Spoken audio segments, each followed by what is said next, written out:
Salut! Mă aflu în Poiana Brașov, iar în spatele meu se află Swiss Hotel, unul din ultimile proiecte hoteliere realizate de Dan Prod. Pentru acest proiect noi am furnizat partea de tâmplărie și multe alte elemente de lemn și am dorit ca astăzi să-ți prezentăm mai multe detalii. Hai cu noi să-ți arătăm despre ce a fost vorba.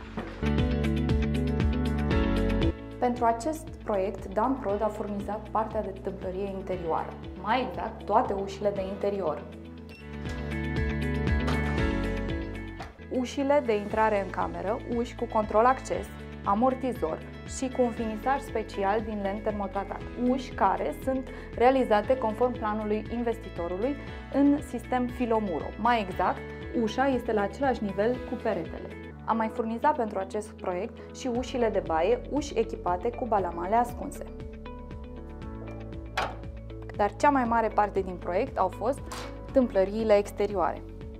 Tâmplării care au avut ca cerință spații vitrate foarte mari, o grosime de profil de 93 de mm, praguri cu barieră cu rupele termică, sticlă cu baghetă caldă și, bineînțeles, finisajul special din profil făcut cu lemn termotratat, toate realizate de noi.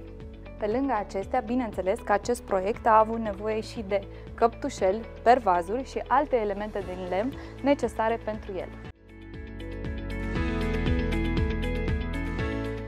Dacă și tu ai un proiect care necesită tâmplărie din lemn și ai nevoie de un partener pe măsură, te așteptăm la Dan Prod, acolo unde, alături de echipa noastră, vom găsi cea mai bună soluție pentru ferestrele tale.